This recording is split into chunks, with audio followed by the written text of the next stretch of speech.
അന്വേഷികളായ പ്രിയപ്പെട്ട സഹോദരങ്ങളെ,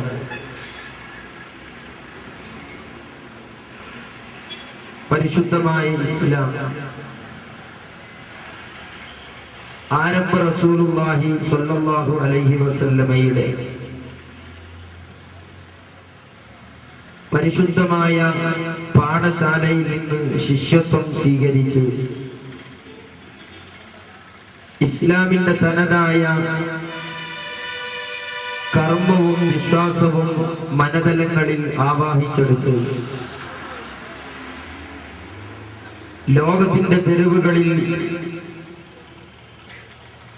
ഇസ്ലാമിക ചിന്തകളുടെയും ആദർശങ്ങളുടെയും വെള്ളി നക്ഷത്രങ്ങളായി വെട്ടിത്തിളങ്ങിയ മഹാന്മാരായ സ്വഹാബ തന്റെ ഹ്രസ്വമായ 23 വർഷക്കാലത്തെ ധന്യമാർന്ന ധാർമ്മിക പ്രബോധന രീതികളിലൂടെ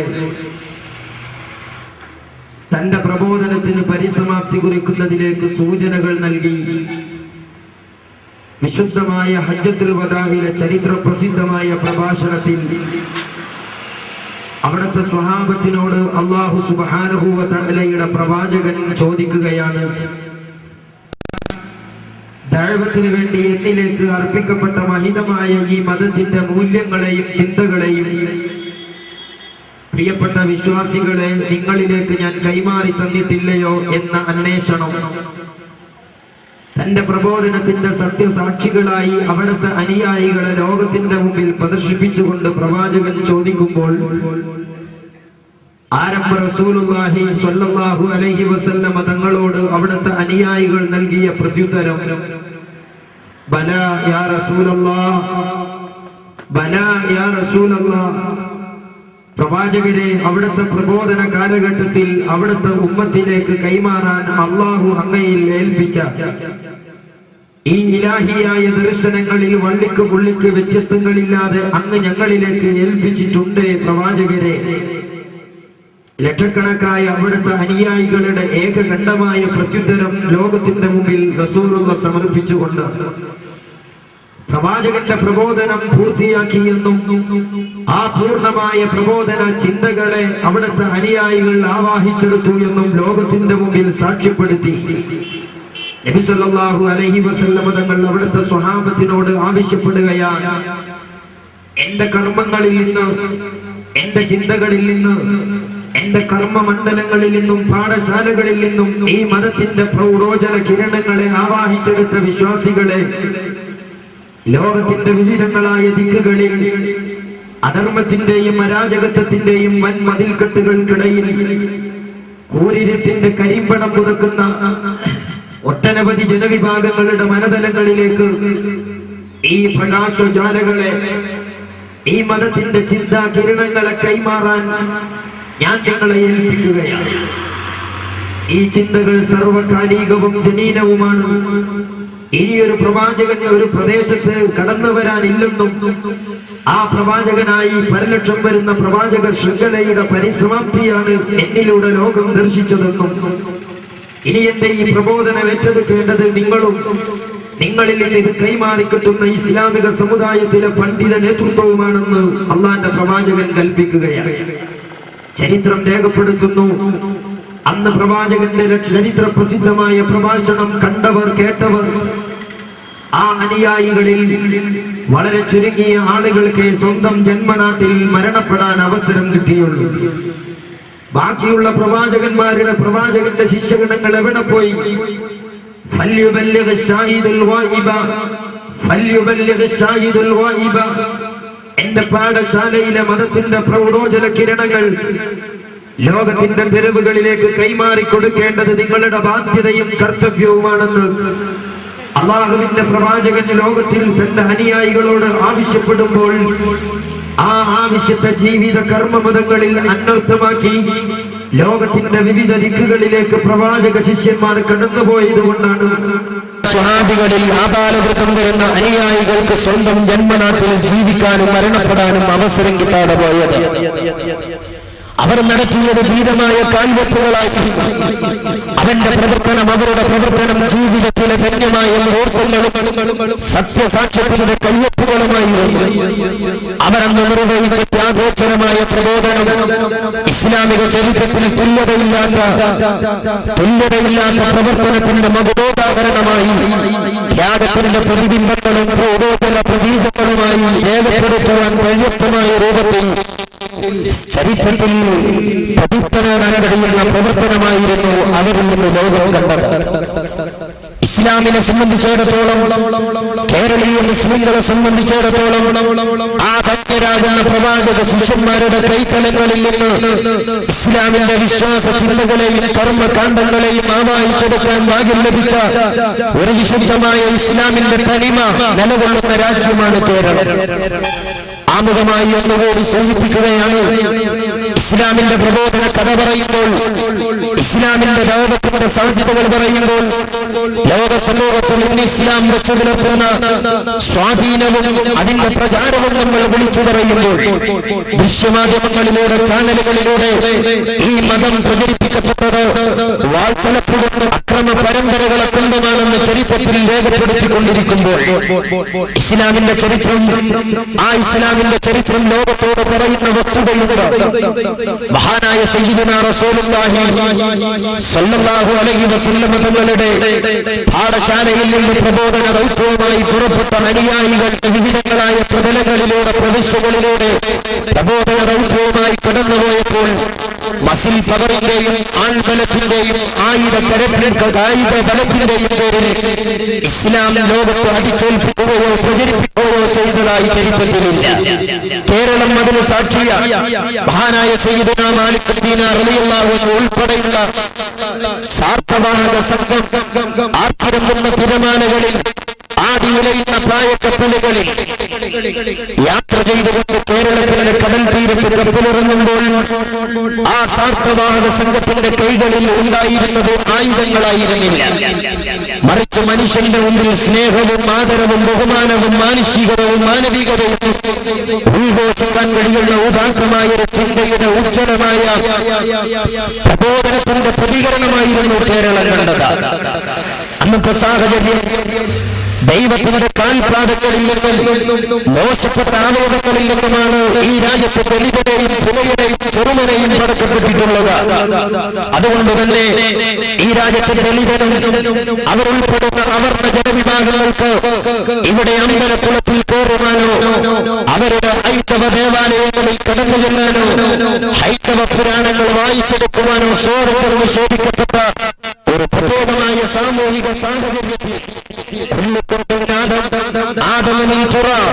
നിങ്ങളൊക്കെ ആദമെന്ന് പറയുന്ന ആണിന്റെയും ഹവ്വ എന്ന് പറയുന്ന സ്ത്രീയുടെയും സന്താനങ്ങളാണ് എന്ന് സഹവർത്തിത്വത്തിന്റെ, മാനസികതയുടെ, മാനവികതയുടെ മഹിതമായ വിപ്ലവം മാറോട് ചേർത്ത് പിടിക്കാൻ മലയാളികൾ തയ്യാറായി എന്നാണ് ചരിത്രം രേഖപ്പെടുത്തുന്നത്.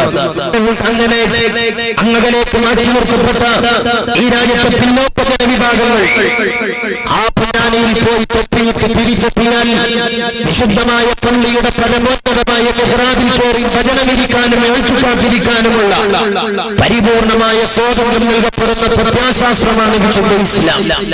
ആ ഇസ്ലാം ഇവിടെ പ്രബോധനം ചെയ്യപ്പെട്ടത്, ആ ഇസ്ലാം ഇവിടെ പ്രചാരം നേടിയത് അന്നത്തെ സവിശേഷമായ സാഹചര്യങ്ങളിൽ ശക്തമായ ഇടപെടലുകൾ നടത്തി സമൂഹത്തെ സമുദ്ധരിക്കാൻ ആ സാർത്ഥവാഹക സംഘത്തിന് സാധിച്ചു എന്നതാണ്. അതോടൊപ്പം അവരുടെ സ്നേഹവും അവരിൽ നിന്ന് പരന്നൊഴുകിയ കാരുണ്യത്തിന്റെയും സ്നേഹത്തിന്റെയും വിവിധങ്ങളായ സാഹചര്യങ്ങൾ, ആ സാഹചര്യങ്ങൾ കേരളത്തെ ഹഠാത് ആകർഷിക്കുകയാണ്. പ്രിയപ്പെട്ട സഹോദരന്മാരെ, ആദരണീയരായ വ്യക്തിത്വത്തെ ആദരിക്കാനും ബഹുമാനിക്കാനും ഈ രാജ്യത്ത് അവരുടെ കൈത്തലങ്ങളിൽ മതം പുൽകിയവരും പുൽകാത്തവരുമായ ആപാരമൃതം ജനങ്ങൾ ആ പണ്ഡിത സ്വഹാബിവര്യന്മാരെ ആദരിക്കാനും ബഹുമാനിക്കാനും തയ്യാറായി. ഈ ഒരു പാരമ്പര്യം ആ സ്വഹാബികളിൽ നിന്ന് മതം പഠിച്ച പിൽക്കാല പണ്ഡിതന്മാർ, അല്ലുലമാഉ വറസത്തുൽ അംബിയാഉ, പ്രവാചകന്റെ ദൗത്യം, പ്രവാചകന്റെ പിൻഗാമികളായ പണ്ഡിത പ്രഭുക്കൾ ആ സ്വഹാബികളിൽ നിന്ന് കിട്ടിയ ദീനിന്റെ കൈത്തിരിക്കടാതെ കേരളത്തിന്റെ കടൽ തീരങ്ങളിൽ, കേരളത്തിന്റെ ഗ്രാമവീഥികളിൽ ആ ധാർമ്മികമായ പ്രകാശങ്ങളെ ആളിക്കത്തിക്കാനുള്ള തീവ്രമായ ശ്രമങ്ങൾ നടത്തുകയാണ്. ആ ശ്രമങ്ങൾ എങ്ങനെയാണ് ഇവിടെ വിജയിച്ചത്? ആ പണ്ഡിതരോട്, പൂർവികരായ സ്വഹാബികളോട് വെച്ചു പുലർത്തിയ അതേ ആദരവുകൾ ഈ രാജ്യത്തെ ജനങ്ങൾ കൈമാറുകയാണ്. എത്രത്തോളം ഒരു മുസ്ലിം പള്ളിയുടെ ചാരത്ത് താമസിക്കുന്ന ഹൈന്ദവ സുഹൃത്ത്, ആ ഹൈന്ദവ സുഹൃത്തിന്റെ വീട്ടിൽ ഒരു കുഞ്ഞിന് അസുഖം ബാധിച്ചാൽ തന്റെ കുഞ്ഞിനെയുമായി കടന്നു വരുന്നത് തൊട്ടടുത്ത മുസ്ലിം പള്ളിയുടെ പണ്ഡിതക്കരികിലേക്കാണ്. ആ പണ്ഡിതൻ വിശുദ്ധമായ ഖുർആനിലെ വചനങ്ങൾ ഉദ്ധരിച്ച് ഓതി മന്ത്രിച്ചൂരി കൊടുക്കാൻ തന്റെ കുഞ്ഞിന്റെ രോഗം മാറുന്നത് അനുഭവബോധ്യമായി മനസ്സിലാക്കിയ ആ ഹൈന്ദവ സഹോദരൻ ഈ രാജ്യത്തെ മുസ്ലിം പണ്ഡിതന്മാരെ ബഹുമാനിക്കാൻ തീരുമാനിച്ചു. ഇവിടെയുള്ള മുസ്ലിം ഗ്രാമവീതികളിൽ എന്താണ് കാണാൻ കഴിഞ്ഞത്? പ്രവാചകന്റെ പിൻതലമുറക്കാരായ പണ്ഡിതന്മാരെയും പ്രവാചകന്റെ കുടുംബക്കാരായ സാദാത്തുക്കളെയും നെഞ്ചിലേറ്റെടുത്ത ഒരു മഹനീയമായ ഒരു മഹിതമായ ഇസ്ലാമിക പാരമ്പര്യം. അതുകൊണ്ട് തന്നെ ഇസ്ലാമിന്റെ ഐക്യം മക്കാനത്ത് പൂത്തുലഞ്ഞു. ഇസ്ലാമിന്റെ ആഭ്യന്തരമായ ഐക്യം വളരെ ശക്തമായി ദൃഢമായി നൽകുന്ന കാലമായിരുന്നു അത്. ഒരു മുസ്ലിം മഹൽ എന്ന് പറഞ്ഞാൽ ആ മുസ്ലിം മഹല്ലത്തിലെ ഇതര ജനവിഭാഗങ്ങളും ആ മഹല്ലത്തിലെ മുസ്ലിങ്ങളും ആ മുസ്ലിം പള്ളിയിലെ പണ്ഡിതനെ ആദരിക്കുകയാണ്, ബഹുമാനിക്കുകയാണ്. അവിടെ തർക്കങ്ങളില്ല, വിദണ്ഡവാദങ്ങളില്ല, വാഗ്വാദങ്ങളില്ല, ആരോപണ പ്രത്യാരോപണങ്ങളില്ല. ആ മഹല്ലത്തിലെ ഒരു മുസ്ലിം കുടുംബനാഥന്റെ വീട്ടിലെ വിവിധങ്ങളായ പ്രശ്നങ്ങൾ, അത് സാമൂഹികമാവട്ടെ, സാംസ്കാരികമാവട്ടെ, വ്യക്തിപരമാവട്ടെ, കുടുംബപരമാവട്ടെ, ഏതേത് പ്രശ്നങ്ങൾക്കും തനിക്കാധികാരികമായ പരിഹാരത്തിന്റെ ഫോർമുലയുള്ളത് ഈ ഗ്രാമത്തിലെ, ഈ മഹല്ലത്തിലെ ആദരണീയരായ മുസ്ലിം പണ്ഡിതന്റെ ശക്തമായ കരങ്ങളിൽ ഭദ്രമാണ്. അതുകൊണ്ട് തന്നെ ആ പണ്ഡിതന് പത്തുവകിട്ടാതെ, ആ പണ്ഡിതന്റെ ഉപദേശം തേടാതെ, ആ പണ്ഡിതനോട് ഡിസ്കസ് ചെയ്യാതെ രാജ്യത്തെ മുസ്ലിങ്ങൾ ഒരു കാര്യവുമായി മുന്നോട്ട് പോകാറില്ല. അതെന്തുമാവട്ടെ, ഏത് വിഷയങ്ങളിലാവട്ടെ, അങ്ങനെയുള്ള ഒരു ഹൃദയകാരിയായ ആത്മബന്ധം ഈ രാജ്യത്തെ ആലിമീങ്ങളും സാദാത്തുക്കളും സാധാരണ മുസ്ലിങ്ങളും കാത്തു സൂക്ഷിച്ചിരുന്ന ഒരു സാഹചര്യം. ഇന്നെന്താണ് കേരളത്തിന്റെ സാഹചര്യം? വിവിധങ്ങളായ കക്ഷിത്തങ്ങളുടെയും ഗ്രൂപ്പ് വഴക്കുകളുടെയും സംഘടനാ സംഘുചര്യങ്ങളുടെയും വേലിയേറ്റങ്ങളാണ് ഈ സമുദായത്തിന്റെ അകത്തലങ്ങളിൽ നമുക്ക് കാണാൻ കഴിയുന്നത്. എന്തുകൊണ്ടാണ് ഇത് സംഭവിച്ചത്? ഈ രാജ്യത്ത് സംഘടനാപരമായി എങ്ങനെയാണ് ഇങ്ങനെയുള്ള വേലിയേറ്റങ്ങൾ ഉണ്ടാകപ്പെട്ടത്? പലരും ചോദിക്കാറുണ്ട്, പണ്ടൊന്നും സംഘടനയില്ലല്ലോ, എന്തിനാണ് ഈ സംഘടനകൾ? പണ്ട് കാലങ്ങളിൽ സംഘടനയില്ലല്ലോ എന്ന് അന്വേഷിക്കുന്നവരുണ്ട്. പക്ഷേ നമ്മൾ അറിയേണ്ടത്, പണ്ട് കാലങ്ങളിൽ ഒരു സംഘടന ഈ രാജ്യത്തുണ്ടായിരുന്നു. ഏതായിരുന്നു ആ സംഘടനയുടെ നേതാവ്? ഒരു മുസ്ലിം മഹല്ല്. ആ മുസ്ലിം മഹല്ല് ഭരിക്കുന്ന ആ മഹല്ലത്തിലെ പണ്ഡിതൻ ആ മഹല്ലത്തിലെ ഒരു പ്രസ്ഥാനമായിരുന്നു, ആ മഹല്ലത്തിലെ ഒരു പ്രസ്ഥാന നായകനായിരുന്നു. തന്റെ വിരൽ ചുണ്ടുകളെ കൊണ്ട്, തന്റെ വിരൽ തുണ്ടുകളെ കൊണ്ട് ആ മഹല്ലത്തിലെ വിശ്വാസികളെയും അവിശ്വാസികളെയും മതമൈത്രിയുടെയും സ്നേഹത്തിന്റെയും നൂൽക്കെട്ടുകളിൽ കോർത്തിണക്കാൻ കരുത്തുള്ള പണ്ഡിത നേതൃത്വം ആ മഹല്ലത്തിലെ ആദരണീയമായ ഒരു പ്രാസ്ഥാനിക നേതൃത്വമാണ്. ആ പണ്ഡിതന്റെ പിന്നിൽ പാറ പോലെ ഉറച്ചു നിൽക്കുന്ന അവിടങ്ങളിലെ ഓവറാക്കൾ ആ ഇസ്ലാമിക സെറ്റപ്പിന്റെ പ്രാസ്ഥാനികമായ മഹല്ല സംവിധാനത്തിന്റെ കരുത്തുറ്റ പ്രതീകങ്ങളും ആൾരൂപങ്ങളുമായിരുന്നു. ഈ ഒരു സാഹചര്യം നാട്ടിൽ നിലനിന്നപ്പോൾ നിങ്ങൾ പണ്ടുകാലങ്ങളിൽ ഇസ്ലാമിലേക്ക് ആളുകൾ കടന്നു വന്നു. എന്റെ കാരണം അന്ന് ഖുർആൻ പരിഭാഷ ഉണ്ടായിട്ടല്ല, അന്ന് ഖുർആൻ പരിഭാഷകളോ പ്രഭാഷണങ്ങളോ സംഘടനകളോ ഉണ്ടായിട്ടല്ല. ഇസ്ലാമിന്റെ ആധ്യാത്മികമായ ആത്മീയ ഗുരുക്കളുടെ തണലിൽ പടർന്നു പന്തലിക്കുന്ന ഇസ്ലാമിക സമൂഹത്തിന്റെ സഹവർത്തിത്വത്തിലും സഹാനുഭൂതിയിലും അതിമന്ദമായ ഐക്യത്തിന്റെ പടമുകളിൽ കോർത്തിണക്കപ്പെട്ട മുസ്ലിം കൈരളി, അത് കണ്ടുകൊണ്ടാണ് ഇസ്ലാമിലേക്ക് ആള് വന്നത്. തൊട്ടുകൂടായ്മയുടെ, തീണ്ടിക്കൂടായ്മയുടെ തീരാദുരന്തങ്ങളിൽ നിന്ന് സമാധാനത്തിന്റെ തുരുത്തായി ഇസ്ലാമിന്റെ അകത്തലങ്ങളെ കേരളത്തിലെ നമ്മുടെയൊക്കെ പൂർവിക പിതാക്കൾ കണ്ടെത്തുകയാണ്. ഈ ഒരു സാഹചര്യം നിലനിന്നപ്പോൾ ആ സാഹചര്യത്തിൽ നിന്ന് മുസ്ലിങ്ങൾ അടക്കി മാറ്റാൻ ഇസ്ലാമിന്റെ ശത്രുക്കൾ ചരടുവലി നടത്തുകയാണ്. അങ്ങനെയാണ് 1920കളിൽ മഹാനായ മാലിക് ദീനാർ മുതൽ മഖ്ദൂമുമാരിലൂടെ, വെളിയങ്കോട് മർക്കാനിയിലൂടെ, മമ്മുറന്തങ്ങളിലൂടെ, ആലി മുസ്ലിയാരിലൂടെ, അതുപോലെ താങ്ങിലെത്തിയ അഹമ്മദ് മുസ്ലിയാരിലൂടെ, വരക്കൽ മുല്ലക്കോയത്തങ്ങളിലൂടെ, പാണക്കാട് PMS കോയത്തങ്ങളിലൂടെ, സയ്യിദ് അബ്ദുറഹ്മാൻ ബാഫഖ് തങ്ങളിലൂടെ കൈമാറിപ്പോന്ന ഒരു മതകീയമായ പാരമ്പര്യം. അത് സെറ്റപ്പുള്ളതാണ്, അത് ഐക്യമുള്ളതാണ്, അത് ആദർശ അടിത്തറയുള്ളതാണ്. ഈ ഐക്യം പൊളിക്കാനുള്ള മാർഗം എന്താണ്? മഹാനായ മാലിക് ദീനാർ മുതൽ മമ്പുറങ്ങൾ വരെ അനുവർത്തിച്ച, ആദരിച്ച, അനുഷ്ഠിച്ചു പോന്ന ഇസ്ലാമിക പാരമ്പര്യത്തെ കൊത്തുവലിക്കാൻ 1921 ശേഷം KM മൗലവി രംഗത്ത് വരികയാണ്. മക്തിത്തങ്ങളുടെയും കെ മൗലവിയുടെയും അതുപോലെയുള്ള ചില മൗലവിമാരുടെ നേതൃത്വത്തിൽ ഇവിടെ ഒരു കേരള ജംഇയ്യത്തുൽ ഉലമ, അതിന്റെ മുമ്പ് ഒരു ഐക്യസംഘവും, ആ ഐക്യസംഘം കേരള ജംഇയ്യത്തുൽ ഉലമയുമായി പരിണമിക്കുകയാണ്. എന്തായിരുന്നു ഈ സംഘടനയുടെ ലക്ഷ്യം? എന്തായിരുന്നു ഈ സംഘബോധത്തിന്റെ അജണ്ട? ഇസ്ലാമിക സമൂഹത്തിൽ അക്കാലം വരെ നിലനിന്നിരുന്ന ആഭ്യന്തരമായ, ആദർശപരമായ, കർമ്മപരമായ ഐക്യം തകർക്കുക എന്നതാണ്. ഒരു മഹല്ലിലെ ഒരു മുസ്ലിം പണ്ഡിതന്റെ തണലിൽ പച്ചപിടിച്ചു വരുന്ന ഇസ്ലാമിക സാംസ്കാരിക തനിമയെ തകർത്തെറിയുക. അങ്ങനെ ഇസ്ലാമിന്റെ മഹല്ലത്തുകൾ, ഇസ്ലാമിന്റെ ഗ്രാമവീഥികൾ, മുസ്ലിം കവലകൾ പരസ്പര തർക്ക വിതർക്കങ്ങളുടെ വേദിയാക്കി മാറ്റുക. ഇതിനുവേണ്ടി കേരള ജംഇയ്യത്തുൽ ഉലമയും അതുപോലെ ഐക്യസംഘവും കേരളത്തിൽ രൂപീകൃതമായപ്പോൾ അതുവരെ ഒരു മഹല്ലത്തിലെ തന്റെ മഹല്ലത്തിന്റെ അകത്തളങ്ങളിൽ തന്റെ കൂടെ ഇസ്ലാമിക കർമ്മങ്ങളിൽ കൂടെ നിൽക്കുന്ന ഈ രാജ്യത്തെ മുസ്ലിങ്ങൾക്ക്, ഈ മഹല്ലത്തിലെ മുസ്ലിങ്ങൾക്ക് ആദർശപരമായി ഐക്യത്തിന്റെ അടിത്തറയുള്ള ആണിക്കല്ലായി ഒരു പ്രസ്ഥാനമായി, ഒരു പ്രസ്ഥാന നായകനായി ആ മുസ്ലിം മഹല്ലത്തിലെ പണ്ഡിതൻ നിലകൊണ്ടപ്പോൾ കേരളത്തിലെ മുഴുവൻ മുസ്ലിം മഹല്ലുകളും അങ്ങനെയുള്ള ഒരു ആഭ്യന്തര ഭദ്രതയുടെ പ്രതീകങ്ങളായി പൂത്തുലഞ്ഞപ്പോൾ ആ ഐക്യം തകർക്കാൻ 921കളിൽ സംഘടിതമായ ശ്രമമുണ്ടായി. ഐക്യസംഘം നിലവിൽ വന്നു. എന്തിനാണ് ഐക്യസംഘം വന്നത്? നിലവിലുള്ള ഐക്യം തകർക്കാനായിരുന്നു കേരളത്തിൽ ഐക്യസംഘം വന്നത്. ആ ഐക്യസംഘം കേരള ജംഇയ്യത്തുൽ ഉലമയായി. ആ കേരള ജംഇയ്യത്തുൽ ഉലമയുടെ അടിയന്തിരമായ അജണ്ട എന്തായിരുന്നു? കേരളത്തിൽ പൂത്തുലഞ്ഞു നിൽക്കുന്ന ഇസ്ലാമികമായ ഐക്യം തകർക്കുക എന്നതാണ്. സ്വാഭാവികമായും അക്കാലത്തെ മുസ്ലിം പണ്ഡിതന്മാർ ചിന്തിച്ചു, ഇനി അതാത് മഹല്ലുകളിൽ, അതാത് പള്ളികളിൽ, അതാത് ഗ്രാമവീഥികളിൽ ഒതുങ്ങി നിന്നാൽ ഈ സംഘടിതമായ വേലിയേറ്റം ഇസ്ലാമിന്റെ ഐക്യത്തിന്റെ അടിത്തറ പൊളിക്കുമെന്ന ബോധ്യം വന്നപ്പോൾ, ഇസ്ലാമിന്റെ ഐക്യം തകർക്കാൻ സംഘടിതമായ ശ്രമമുണ്ടായി എന്ന ബോധ്യം വന്നപ്പോൾ ഈ രാജ്യത്തെ വിവിധങ്ങളായ മഹല്ലുകളിൽ, രാജ്യങ്ങളിൽ ഇസ്ലാമികമായ നേതൃത്വം അലങ്കരിച്ചിരുന്ന മുസ്ലിം പണ്ഡിതന്മാർ ഒന്നായി സംഘടിക്കാൻ തീരുമാനിച്ചു. എന്തിനാണ് സംഘടിക്കാൻ തീരുമാനിച്ചത്? എന്തിനാണ് സംഘടന ഉണ്ടാക്കാൻ തീരുമാനിച്ചത്?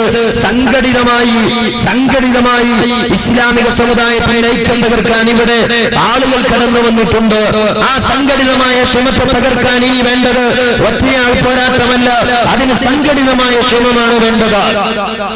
അങ്ങനെയാണ് സമസ്ത കേരള ജംഇയ്യത്തുൽ ഉലമ എന്ന് പറയുന്ന പ്രസ്ഥാനം ചർച്ചകൾ ആരംഭിക്കുന്നതും രൂപീകരിക്കപ്പെടുന്നതും.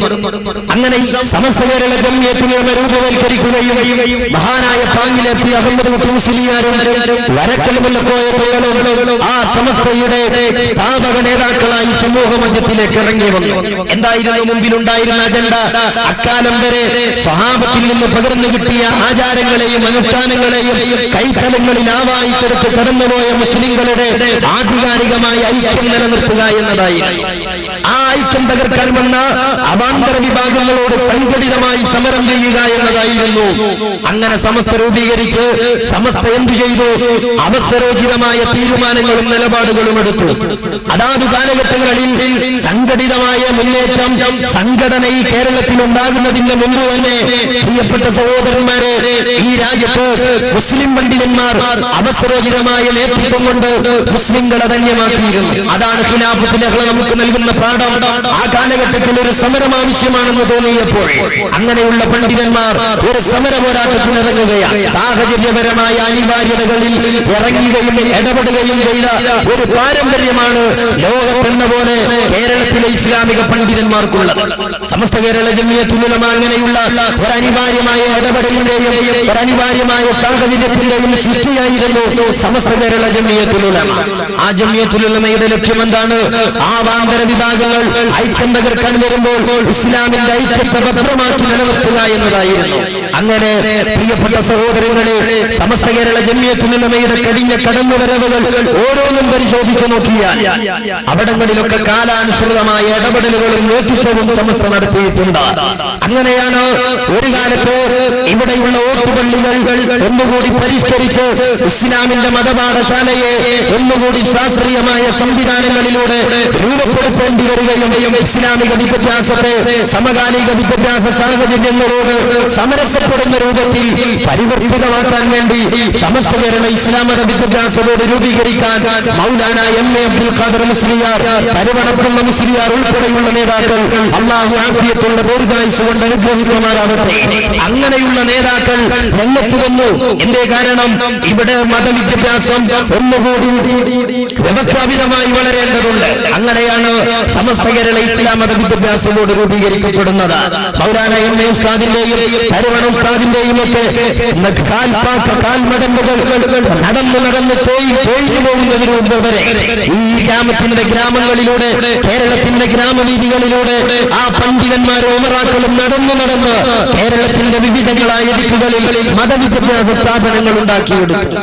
ആ മതവിദ്യാഭ്യാസ സ്ഥാപനങ്ങൾ ഇവിടെ ഉണ്ടാക്കിയെടുത്ത് കേരളത്തിൽ ഔദ്യോഗികമായ ഭരണ സംവിധാനങ്ങളുടെ തലോടൽ ഏറ്റുവാങ്ങുന്ന ഔദ്യോഗിക വിദ്യാഭ്യാസ സംവിധാനത്തെ പോലും വെല്ലുവിളിക്കാൻ പര്യാപ്തമായ രൂപത്തിലേക്ക് ഇസ്ലാമിന്റെ മതവിദ്യാഭ്യാസത്തെ സാധാരണക്കാരുടെ നാണയത്വങ്ങളും പിടിയരിയും വാങ്ങി അത് പൂർവോപരി ശക്തിപ്പെടുത്താൻ പണ്ഡിതന്മാർക്ക് സാധിക്കുകയാണ്.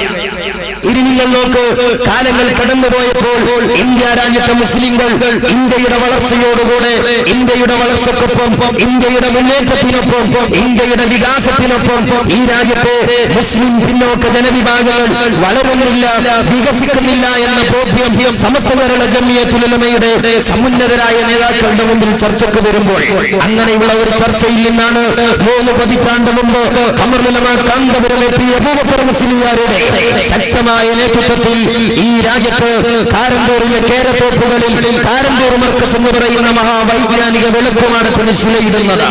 എന്തായിരുന്നു അതിന്റെ കാരണം?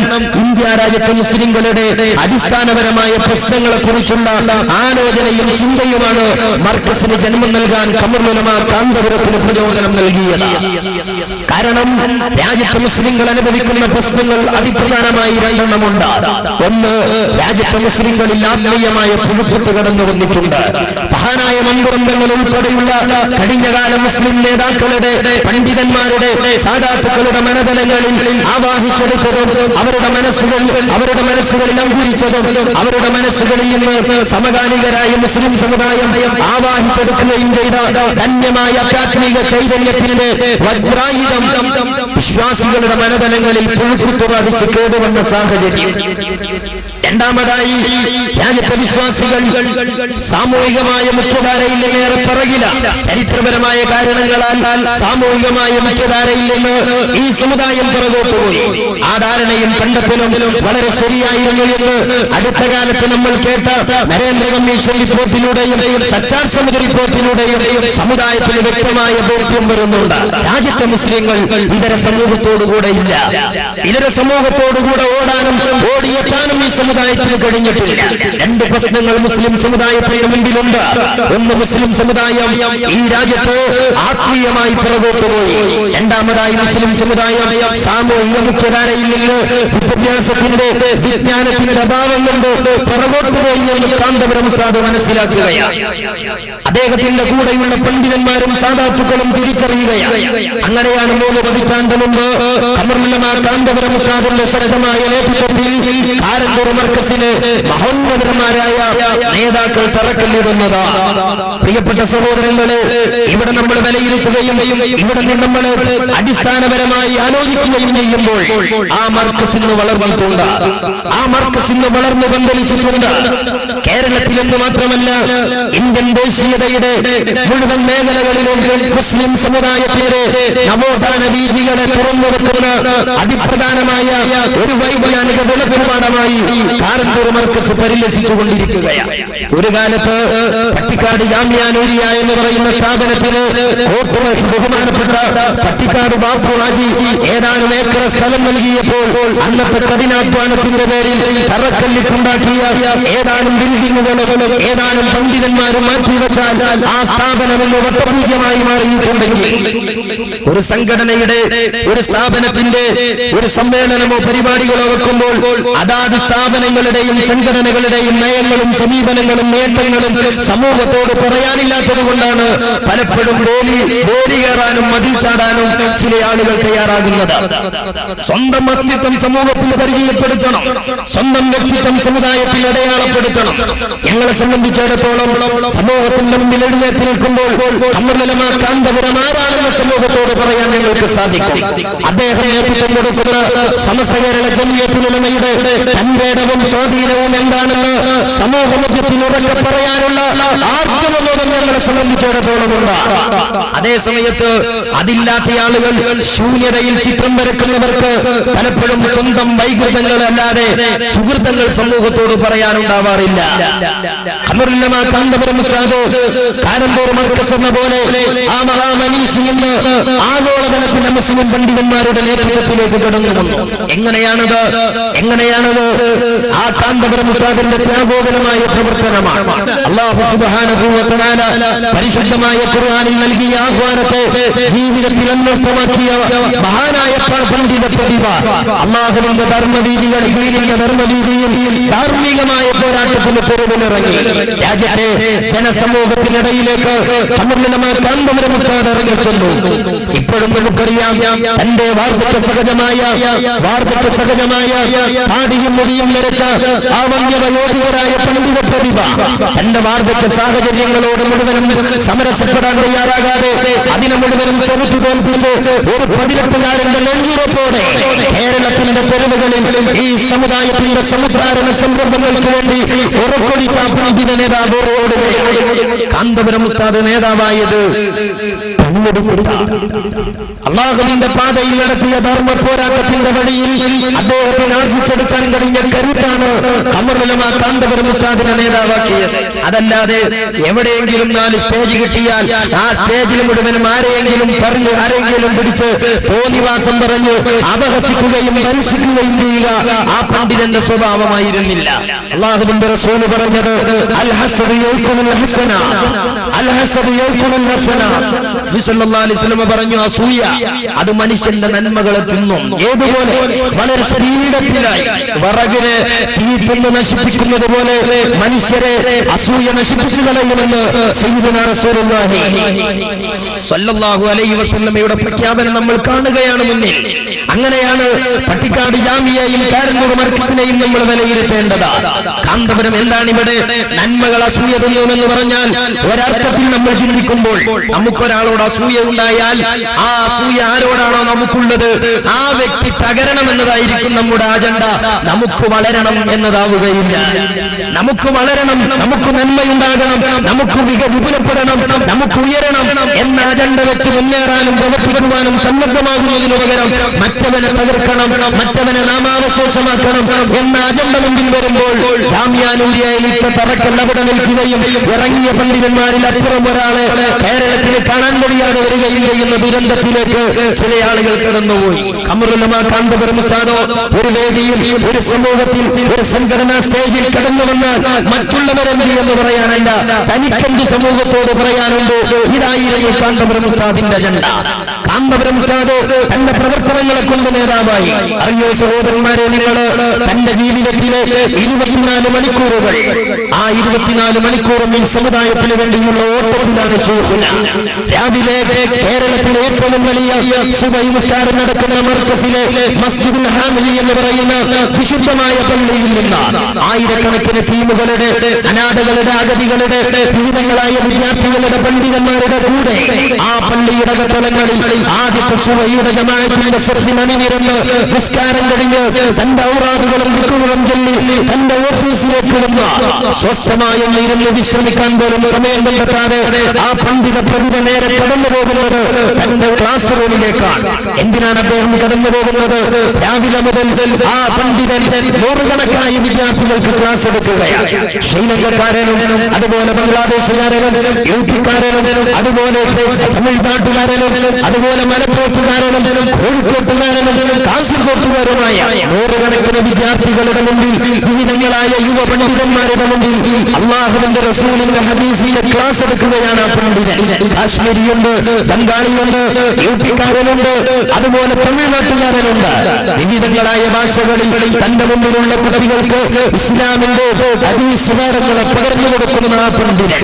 അത് കഴിഞ്ഞ് തന്റെ ഓഫീസിലേക്ക് കടന്നു വരുമ്പോൾ ആ പണ്ഡിതന്റെ ഓഫീസ് ഓഫീസ് ജനനിബിഡമായി മാറിയിരിക്കുകയാണ്. എന്തിനാണ് അവിടെ ആളുകൾ കടന്നു വന്നിട്ടുള്ളത്?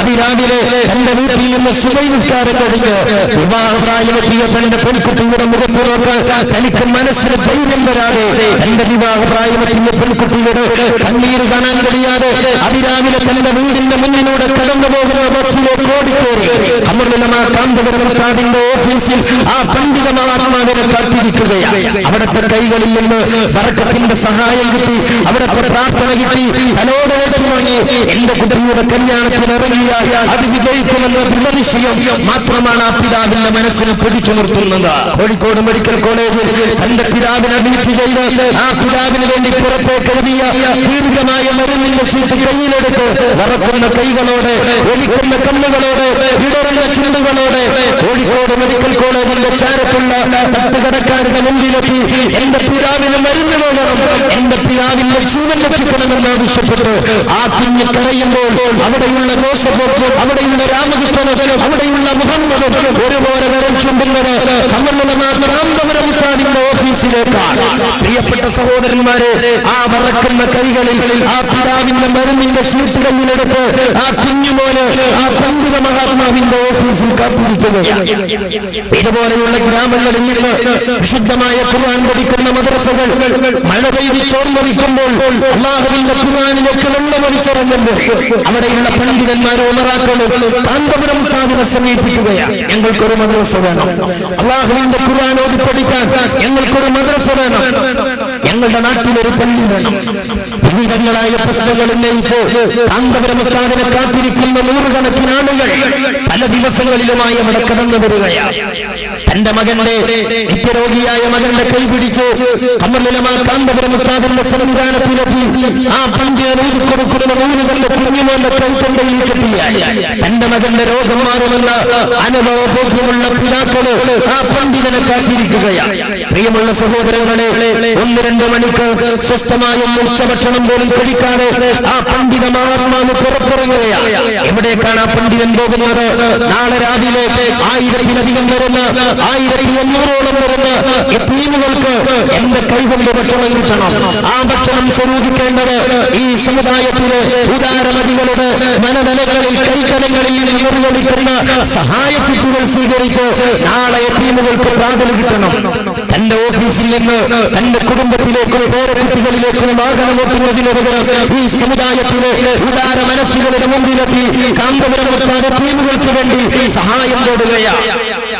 വൈകുന്നേര സമയത്ത് തന്റെ തിരക്കുകൾ മാറ്റിവെച്ച് വീട്ടിലൊന്ന് സ്വസ്ഥമായി കടന്നിറങ്ങുന്നതിന് പകരം ആ പണ്ഡിതൻ ഈ സമുദായത്തിലെ വിവിധങ്ങളായ കലവകളിൽ തനിക്ക് വേണ്ടി സജ്ജീകരിച്ച തന്റെ സതുപദേശങ്ങൾക്ക് വേണ്ടി കാത്തിരിക്കുന്ന ആ സദസ്സുകളിലേക്ക് കടന്നു ചെല്ലുകയാണ്. കേട്ടിട്ടുണ്ടോ നിങ്ങൾ? കാന്തപുരത്തിന്റെ ചുണ്ടുകളിൽ നിന്ന് ഖമറുൽ കാന്തപുരം ഉസ്താദിനെ കാത്തിരിക്കുന്ന അനുയായികളും പ്രതിയോഗികളുമായ ആയിരങ്ങൾ തടിച്ചു കൂടുന്ന മജ്‌ലിസുകളിൽ ആ പണ്ഡിത മഹാത്മാവ് കടന്നു വരുമ്പോൾ തന്റെ വശ്യമായ പിഞ്ചിരി കൊണ്ട് ആ സമൂഹത്തെ മുഴുവനും അനുഗ്രഹിക്കുക എന്നതല്ലാതെ പ്രതിപക്ഷത്തുള്ള ഒരു പണ്ഡിതന്റെ, ഒരു പ്രവർത്തകന്റെ മാനഹാനിക്ക് കോട്ടുകൊടുക്കുന്ന, വികാരം മുറിപ്പെടുത്തുന്ന ഒരു വാചകം ആയിരക്കണക്കിന് 10000കണക്കിന് വേദികളിൽ ഖമറുൽ കാന്തപുരം ഉസ്താദ് അഭിസംബോധനം ചെയ്തിട്ട് ആ പണ്ഡിത മഹാത്മാവിന്റെ ചുണ്ടുകളിൽ നിന്ന് പ്രബുദ്ധ കൈവലിക്ക് കേൾക്കാൻ കഴിഞ്ഞിട്ടില്ല.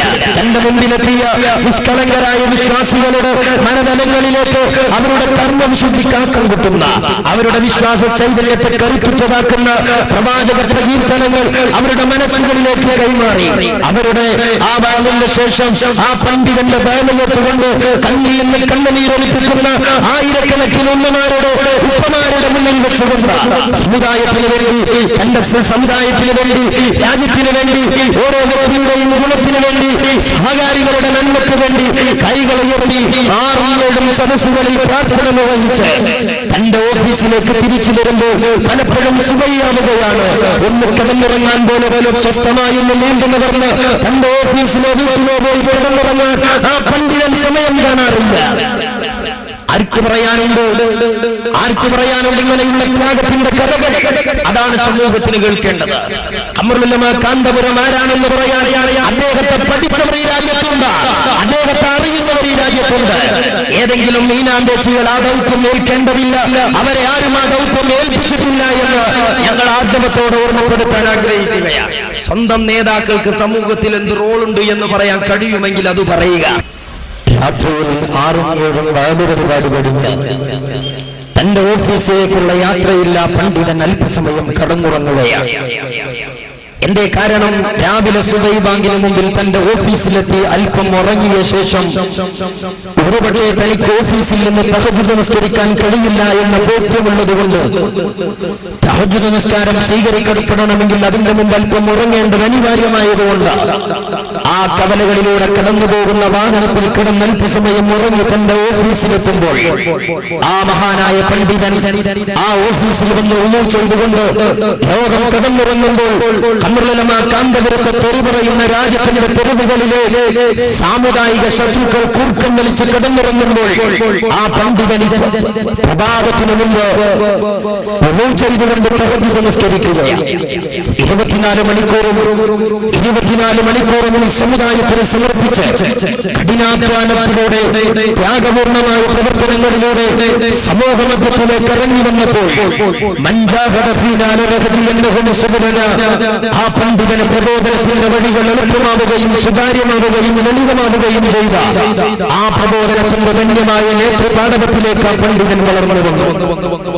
എന്നാൽ ഇദ്ദേഹത്തെ കുറിച്ച് ഞങ്ങൾ ഇത് പറയുന്നത്, ആ മഹാനുഭാവനെ ഞങ്ങൾ ഇങ്ങനെ പരിചയപ്പെടുത്തുന്നത് അദ്ദേഹത്തിന്റെ ശിഷ്യഗണങ്ങൾ ഞങ്ങളായി എന്നതുകൊണ്ടല്ല.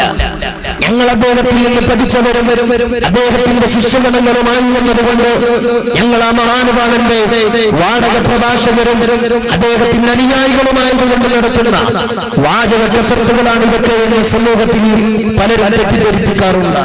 പക്ഷേ കാരന്തൂരിലെ കൊച്ചു ഗ്രാമത്തിൽ നിന്ന് വളർന്നവനായി കോഴിക്കോട് ജില്ലയുടെ കേരളത്തിന്റെ ഇന്ത്യയുടെ വിവിധ ദേശങ്ങളിലേക്ക് കടന്നുപോയ ആ മഹാനായ പണ്ഡിതൻ ആഗോള മുസ്ലിം ബുദ്ധിജീവികളുടെയും മുസ്ലിം പണ്ഡിതന്മാരുടെയും അമര നേതൃപദവിയിലേക്ക് കടന്നു വരികയും ഇന്ന് കാന്തപുരം ഉസ്താദിന്റെ അനുയായികൾ അദ്ദേഹത്തെ പറയുന്നതിനേക്കാൾ ഉപരിയായി ഞങ്ങൾ പറയുന്ന പ്രകീർത്തനങ്ങളെക്കാൾ, ഞങ്ങൾ പറയുന്ന ഗുണഗണങ്ങളെക്കാൾ, ഞങ്ങൾ പറയുന്ന സേവന പദ്ധതികളെക്കാൾ ആ പണ്ഡിതനെ പുകഴ്ത്താനും ആ പണ്ഡിതനെ ലോകത്ത് പരിചയപ്പെടുത്താനും ആ പണ്ഡിതന്റെ ഗുണഗണങ്ങൾ ലോകത്തോട് പറയാനും അദ്ദേഹത്തെ അടുത്തറിഞ്ഞ ലോകത്തിന്റെ വിവിധങ്ങളായ ദിക്കുകളിലെ പണ്ഡിതന്മാരുണ്ട്. പക്ഷേ താമരപ്പൂവ് ഭംഗിയുള്ളതാണെങ്കിലും സൗകുമാരതയുള്ളതാണെങ്കിലും ആ താമരപ്പൂവിന്റെ ചുവട്ടിലുള്ള തവളക്ക് കരിമൂക്കിന്റെ അഭാവം കൊണ്ടത് ബോധിപ്പെടാറില്ല എന്നതുപോലെ എന്നാലും ആ താമരപ്പൂവിന്റെ അടുത്തേക്ക് വിദൂരമായ ദിക്കുകളിൽ നിന്ന് വണ്ടുകൾ തന്റെ തരിമൂക്കിന്റെ പവർ കൊണ്ട് ആ താമരപ്പൂവിലേക്ക് ഓടിയെടുക്കാറുണ്ട് എന്നതും ഒരു വസ്തുതയാണ്. ലോകത്ത് കാന്തപുരം ഉസ്താദിന്റെ പ്രഭയും അവിടുത്തെ പ്രസരിപ്പും അവിടുത്തെ പ്രബോധന ഉജ്ജ്വലതയും ലോക മുസ്ലിങ്ങൾക്ക് ബോധ്യപ്പെട്ടിട്ടുണ്ട്. അതുകൊണ്ട് തന്നെ അന്തർദേശീയ തലത്തിലെ മുസ്ലിം പണ്ഡിതന്മാർ അന്തർദേശീയ തലത്തിലെ ഇസ്ലാമിക ചർച്ചകളിൽ ആ പണ്ഡിതൻ മഹത്തായ സാന്നിധ്യമായി മാറുകയാണ്. ഇന്ത്യ രാജ്യത്തെ പ്രതിനിധീകരിച്ച് ആഗോളതലത്തിൽ നടക്കുന്ന ഇസ്ലാമിക സമ്മേളനങ്ങളിൽ ആ പണ്ഡിതൻ കടന്നു വരുന്നു. കേവലം താമരശ്ശേരിയുടെയും ചുരത്തിന്റെയും ഇടയിലോ തിരുരങ്ങാടി കൊണ്ടോട്ടിയുടെ ഇടയിലോ ഇങ്ങനെയുള്ള ചുരുക്കം വൃത്താന്തങ്ങളിൽ ഒതുങ്ങിക്കൂടി ആയുഷ് ചെലവഴിക്കുന്നതിന് പകരം സമൂഹത്തിന്റെ അഷ്ടദിക്കുകളിൽ സാമുദായിക സംസ്കാരണത്തിന്റെ ദൗത്യമാണ് ആ പണ്ഡിതന്റെ മുമ്പിലുള്ള അജണ്ട. അത് ലോകത്തിനറിയുന്നത് കൊണ്ടാണ് ഇന്ത്യയുടെ ദേശീയ പതാക മുമ്പിൽ വെച്ച് ഇന്ത്യയുടെ പുറത്തുള്ള വിവിധ രാജ്യങ്ങളിൽ ഇസ്ലാമിനെ പ്രതിനിധീകരിച്ച് ആ പണ്ഡിതന് കടന്നു വരേണ്ടി വരുന്നത്. ഈജിപ്തിലെ ഒരാഗോള ഇസ്ലാമിക് കോൺഫറൻസിൽ ഇന്ത്യൻ ദേശീയ പതാക ഇന്ത്യൻ മുസ്ലിംകളെ പ്രതിനിധീകരിച്ചുകൊണ്ട് മുന്നിൽ വെച്ചുകൊണ്ട് ഇസ്ലാമിക സമ്മേളനത്തിൽ സാന്നിധ്യമരുന്ന കമലുലമ കാന്തപുരം ഉസ്താദിനെയാണ് ഞങ്ങൾ കാണുന്നത്. ആർക്ക് പറയാനുണ്ടോ സ്വന്തം സംഘടനയുടെ നേതൃത്വത്തിന്റെ അകത്തളങ്ങളിൽ നിന്ന് ഇങ്ങനെ ഒരരയാളെ കാണിച്ചു തരാൻ ആർക്കാണ് സാധിക്കുക? അതാണ് സമൂഹത്തോട് പറയേണ്ടത്. ഞങ്ങളുടെ വേദി കെട്ടുമ്പോൾ മർക്കസിന്റെ സമ്മേളന പ്രചാരണ പരിപാടികൾ പ്രബുദ്ധ കേരളത്തിൽ അലയടിച്ചുകൊണ്ടിരിക്കുകയാണ്. എവിടെയാണ് നിങ്ങളെ പരിചയപ്പെടുത്തൽ ഞങ്ങളുടെ ഡ്യൂട്ടിയല്ല. ചങ്ങാതിമാരെ 10 കൊല്ലം ഓതിപ്പടിച്ച് ഒരു സ്ഥാപനത്തിൽ നിന്നൊക്കെ സനത് വാങ്ങി പുറത്തിറങ്ങിയാൽ കാന്തപുരം ഉസ്താദിന്റെ ഗുമസ്തം പണി ചെയ്യാൻ ഒരു പണ്ഡിത സംഘടന ആവശ്യമുണ്ടോ? അതിനൊരു പണ്ഡിതനെ ആവശ്യമുണ്ടോ? ഒരു പണ്ഡിതനും പണ്ഡിത സംഘടനക്കുമുള്ള ജോലി കാന്തപുരം ഉസ്താദിനെ നിരൂപിക്കുകയും അദ്ദേഹത്തെ കുറിച്ച് പരിചയപ്പെടുത്താനുമാണോ നിങ്ങൾ ഈ രാജ്യത്ത് ജീവിക്കുന്നത്? സമുദായത്തിൽ നിങ്ങൾക്ക് അജണ്ടയില്ലേ? നോക്ക്, നിങ്ങൾ ഇനിയും ലോകത്തിന്റെ വിവിധങ്ങളായിരിക്കുകയെ. ബഹുമാനപ്പെട്ട കാന്തപുരം ഉസ്താദ് ബഹ്റൈനിലെ ഒരു സർവമത സമ്മേളനത്തിൽ ഇസ്ലാമിനെ പ്രതിനിധീകരിച്ചുകൊണ്ട് പങ്കെടുക്കുകയാണ്. എങ്ങനെയാണ് ഇത് സംഭവിച്ചത്? ഇത് ഞങ്ങൾ പറയുകയല്ല, പ്രവർത്തന വീര്യം കൊണ്ട് ആഗോള മുസ്ലിം ബുദ്ധിജീവികളുടെ പണ്ഡിതന്മാരുടെ അമരനേതൃത്വത്തിലേക്ക് ആ പണ്ഡിതൻ വളർന്നു വന്നതിന്റെ വിവിധങ്ങളായ ദൃശ്യങ്ങൾ ഇനിയും നിങ്ങൾ നോക്ക്. ഈജിപ്തിലെ തന്നെ മറ്റു സമ്മേളനങ്ങളിൽ പലപ്പോഴും കാന്തപുരം ഉസ്താദ് കടന്നു വരാറുണ്ട്, പലപ്പോഴും സംവദിക്കാറുണ്ട്. ഈജിപ്തിൽ നടക്കുന്ന ഒരു ഇസ്ലാമിക് കോൺഫറൻസിൽ കാന്തപുരത്തിന്റെ സാന്നിധ്യം. ഇനിയോ ജോർദാനിൽ അവിടെയുള്ള ഇസ്ലാമിക ഭരണാധികാരിയുമായി ബഹുമാനപ്പെട്ട കാന്തപുരം ഉസ്താദ് കൂടിക്കാഴ്ച നടത്തുകയാണ്. ആഗോളതലത്തിലെ മുസ്ലിം നേതാക്കൾക്കിടയിൽ കാന്തപുരം ഉസ്താദിന്റെ സാന്നിധ്യം അത് ലോകത്തിന് ബോധ്യപ്പെട്ടിട്ടുണ്ട്.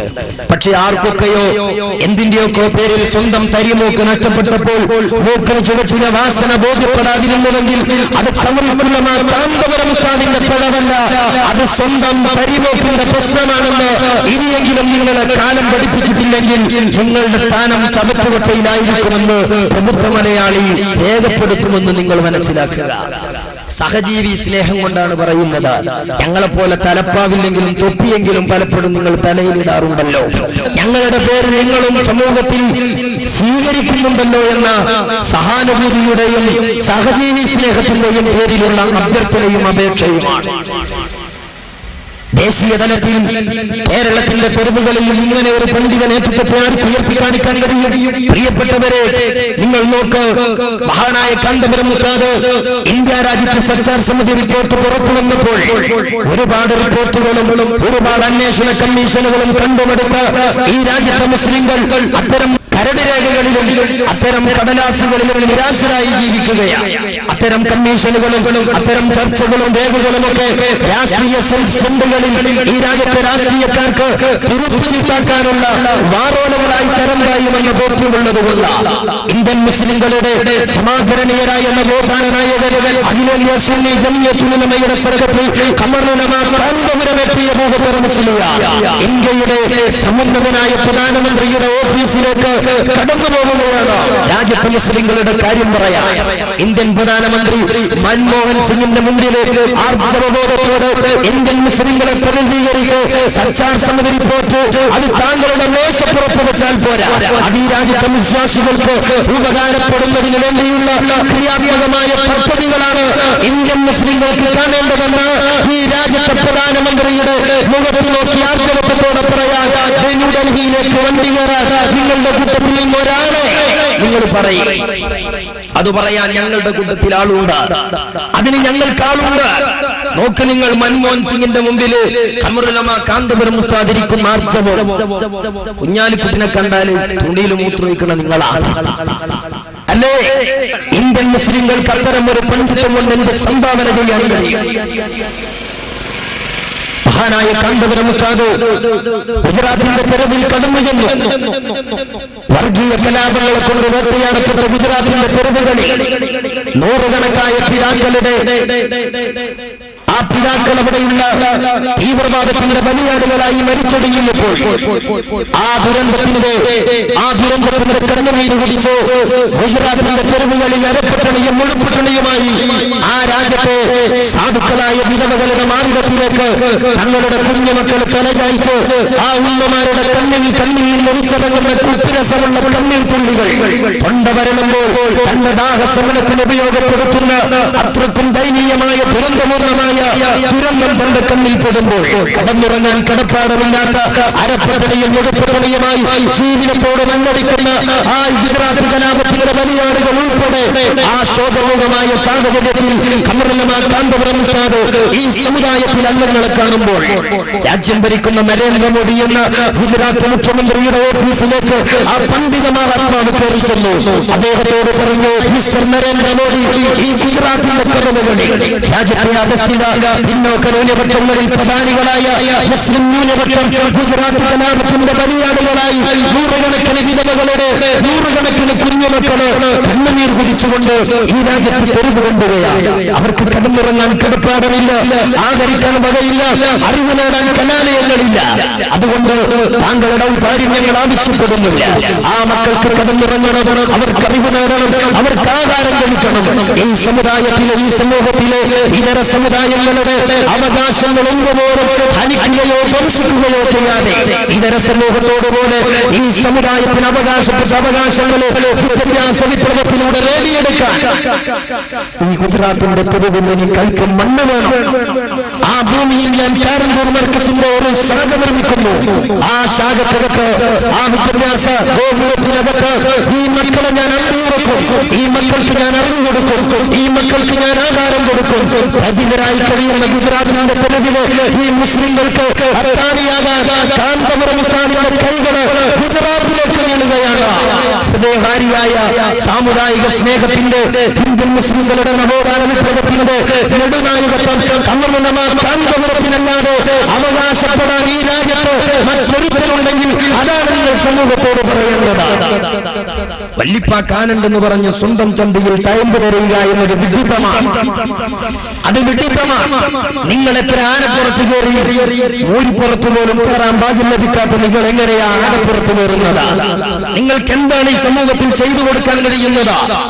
കാന്തപുരം ഉസ്താദ് കാശ്മീരിലെത്തി കാശ്മീരിന്റെ തെരുവുകളിലൂടെ സഞ്ചരിക്കുന്ന കാന്തപുരം ഉസ്താദിനെ കാശ്മീരിന്റെ മുഖ്യമന്ത്രിയായ മുഫ്തി മുഹമ്മദ് സയ്യിദ് തന്റെ ഓഫീസിലേക്ക് ക്ഷണിക്കുകയാണ്. കാന്തപുരം ഉസ്താദിന്റെ മുമ്പിൽ കാശ്മീർ മുഖ്യമന്ത്രി മുഫ്തി മുഹമ്മദ് സയ്യിദ് ആവശ്യപ്പെടുന്നു, മിസ്റ്റർ കാന്തപുരം, കാശ്മീരിന്റെ തെരുവുകളിൽ ആ അലഞ്ഞുകൊണ്ടിരിക്കുന്ന മക്കള് ഒരുപക്ഷേ ഈ രാജ്യത്ത് പാകിസ്ഥാനിന്റെ ബലിയാടുകളായി തീവ്രവാദികളായി ഈ രാജ്യത്ത് കടന്നു വന്ന ഇസ്ലാമിക് ഭീകരവാദികളുടെ അല്ലെങ്കിൽ രാജ്യദ്രോഹികളുടെ വെടിയേറ്റുകൊണ്ട് പടഞ്ഞു വീണ് മരിക്കുന്ന നിരപരാധികളുടെ അവരുടെ ആ തീവ്രവാദികൾ സൃഷ്ടിക്കുന്ന സ്ഫോടനങ്ങളുടെ വെടിയേറ്റുകളുടെ ബലിയാടുകളായി പടഞ്ഞു വീണ് മരിച്ച സാധാരണക്കാരുടെ മക്കളാണ് അവിടെയുള്ളത്. അല്ലെങ്കിൽ ഈ രാജ്യത്തെ കലാപം വിതച്ച ദുരന്തത്തിൽ നിന്ന് അഗതികളും സാധുക്കളുമായി മാറിയ പിതാക്കളുടെ മക്കളാണ് ദാരിദ്ര്യത്തിന്റെ പ്രതീകമായി കാശ്മീരിലൂടെ അലയുന്നത്.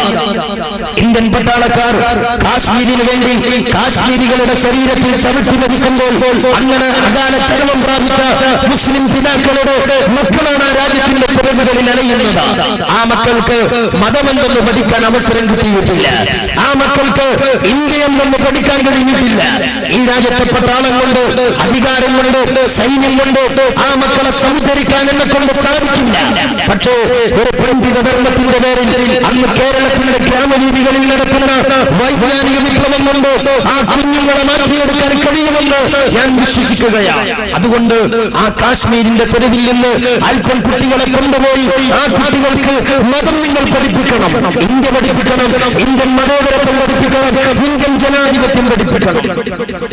കാരന്തൂരിലെ കേരത്തോപ്പുകളിലെ കാശ്മീരി ഹൗസിന്റെ ചനൽ ചിന്തകളിലൂടെ പുറത്തേക്ക് തന്നിപ്പി നോക്കുന്ന ആ കാശ്മീരി യുവത്വം മർക്കസ് ബോയ്സ് ഹൈസ്കൂളിൽ കറുത്ത തുണിയെടുത്ത് കളിച്ചുകൊണ്ടിരിക്കുന്ന ഹൈന്ദവ കുഞ്ഞുങ്ങൾ, അതുപോലെ വെച്ച് കളിക്കുന്ന മുസ്ലിം കുട്ടികൾ, പുരുഷമാനോളിയെ ആ ഗ്രൗണ്ടിലൂടെ കളിക്കുന്ന ഈ രാജ്യത്തെ ക്രൈസ്തവ കുഞ്ഞുങ്ങൾ ഒന്നിച്ചിരുന്ന് പഠിക്കുകയും കളിക്കുകയും ചെയ്യുമ്പോൾ ഇന്ത്യയുടെ മതോദരത്വം ഒരു കലാലയത്തിൽ നിന്ന് പകർന്നു കിട്ടാത്ത ഒരു സാഹചര്യം, ആ സാഹചര്യത്തിൽ നിന്ന് ഈ രാജ്യത്ത് ജന്മം കൊണ്ട മക്കള് അഭിനന്ദരായ ഗുരുവര്യന്മാരോട് ചോദിക്കുന്നത്, ഓ പ്രിയപ്പെട്ട ഗുരുനാഥര്, ഈ രാജ്യത്ത് ഹിന്ദുവിന്റെ കൂടെ ഈ രാജ്യത്ത് ക്രിസ്ത്യാനിയുടെ കൂടെ ഇങ്ങനെയൊക്കെ കളിക്കാൻ പറ്റുന്ന രാജ്യമാണോ എന്റെ ഭാരതം? ആ ചോദ്യത്തിന് ആ കാശ്മീരി നഗരങ്ങളിൽ അഭിമന്യരായ ഗുരുവര്യന്മാർ പകർന്നു കൊടുക്കുന്ന ഒരു മഹത്തായ ദർശനം എന്താണ്? മോനെ, ഇന്ത്യ അല്ലാമ ഇക്ബാലിന്റെ പൂങ്കാവനമാണ്. ആ അല്ലാമ ഇക്ബാലിന്റെ പൂങ്കാവനത്തിൽ പൂത്തുല്ലസിക്കുന്ന വൈവിധ്യങ്ങളാർന്ന പുഷ്പങ്ങളാണ് ഈ രാജ്യത്തെ ഹിന്ദുവും മുസ്ലിമും ക്രിസ്ത്യാനിയുമെന്ന് അല്ലാമ ഇക്ബാലിന്റെ സ്വാതന്ത്ര്യാനന്തര ഭാരതത്തിന്റെ സ്വപ്ന സാക്ഷാത്കാരത്തെ കാശ്മീരി യുവത്വത്തിന്റെ കൽവിലേക്ക് ആ ഗുരുനാഥന്മാർ കൈമാറുകയാണ്. 18 വയസ്സുള്ള 19 വയസ്സുള്ള ഒരു കുഞ്ഞിന് അലിഫ് എഴുതിയാൽ അതിന്റെ മുകളിൽ പ്രത്യേകം വരച്ചാൽ ആ എന്നാണ് വായിക്കുക എന്ന തിരിച്ചറിവ് പോലും നൽകപ്പെടുന്ന ഒരു മതവിദ്യാഭ്യാസ പാഠശാലയിൽ ആ കുഞ്ഞുങ്ങൾക്ക് ഇടം കിട്ടിയിട്ടില്ല. ആ കുട്ടികൾ ഭൗതിക കലാലയം പഠിച്ചിട്ടില്ല. ഇത്തരം ധാർമ്മികമായ നവോത്ഥാനപരമായ ഉദാത്തമായ പദ്ധതികളുമായി കാന്തപുരം ഉസ്താദ് കടന്നു പോകുമ്പോൾ ഇന്ത്യൻ മുസ്ലിങ്ങളുടെ കരള് പറിച്ചു കൊടുത്ത് ഈ രാജ്യത്തെ മുസ്ലിങ്ങൾ ആ പണ്ഡിത മഹാത്മാവിന്റെ കൈത്തലങ്ങൾക്ക് കരുത്തു പകരേണ്ട ഇത്തരം ധാർമ്മികമായ നവോത്ഥാന വിപ്ലവങ്ങൾക്ക് അള്ളുവെക്കാനും പാരവെക്കാനും ചിലർ തയ്യാറാവുകയാണ്. ഈ അടുത്ത കാലത്ത് കേരളത്തിൽ നിന്ന് ചില തീവ്രവാദികളെ പിടിച്ചപ്പോൾ ആ തീവ്രവാദ ചർച്ചയുടെ പേരിൽ ഇവിടെയുള്ള ചാനലുകളിൽ ചർച്ച ആവേശകരമായി കൊടുമ്പിരി കൊണ്ടപ്പോൾ ഒരു SK എന്ന് പറയുന്ന ഫുലാസി മസീദ് ഫിയായ ഒരു സംഘടന, ആ സംഘടന ഈ രാജ്യത്തെ ആ സംഘടനയുടെ ഒരു നേതാവ് കോഴിക്കോട്ടുകാരനായ കൂടത്തായിക്കാരൻ, അയാള് ചാനലിലൂടെ പറഞ്ഞത് കാശ്മീരിലെ മക്കൾ കാരന്തൂർ മർക്കസിലുണ്ടെന്നാണ്. ഇവിടെ പ്രസംഗിച്ച വിദ്വാൻമാര് പറഞ്ഞത് ആ കുട്ടികളൊക്കെ പോയിട്ടുണ്ടെന്നാണ്. എന്നാൽ അയാൾ പറഞ്ഞത് കാശ്മീരി കുട്ടികൾ മർക്കസിലുണ്ട്, അതുകൊണ്ട് തീവ്രവാദത്തിന്റെ പേര് അവിടെ തിരയണമെന്നാണ്. പ്രബുദ്ധ കൈരളിയിൽ ഈ പച്ച മനുഷ്യന്റെ പല്ലിളിച്ചുള്ള പ്രഖ്യാപനം കേട്ട് കാർക്കിച്ചു തുപ്പുകയായിരുന്നു പ്രിയപ്പെട്ടവരെ. കാരണം കാന്തപുരത്തെ ലോകത്തിനറിയാം, കാന്തപുരത്തെ കാശ്മീരിന്റെ മുഖ്യമന്ത്രി മുഫ്തി മുഹമ്മദ് സയ്യിദിനറിയാം, കാന്തപുരത്ത് ഗുജറാത്തിന്റെ മുഖ്യമന്ത്രി നരേന്ദ്രമോദിക്കറിയാം, ഖമറുലുലമാ കാന്തപുരത്ത് ഇന്ത്യൻ പ്രധാനമന്ത്രി ഡോക്ടർ മൻമോഹൻ സിംഗിനറിയാം, കാന്തപുരത്ത് ഇന്ത്യ രാജ്യത്തെ മുഖ്യ റിപ്പോർട്ടായ മുഴുവൻ മനുഷ്യർക്കുമറിയാം. അതുകൊണ്ട് തന്നെ ആ മനുഷ്യന്റെ പല്ലുളിച്ച പ്രഖ്യാപനം പുറങ്കാലുകൊണ്ട് ചരിത്രത്തിന്റെ ചവച്ചുകൊട്ടയിലേക്ക് ലോകം ചവിട്ടി മാറ്റുകയായിരുന്നു. എന്തേ കാരണം? കാന്തപുരം ഉസ്താദ് വളർന്നതും നേതാവായതും പ്രവർത്തിച്ചതും സമൂഹത്തിന്റെ മുമ്പിലാണ്, സമൂഹത്തിന്റെ മനസ്സിലാണ്.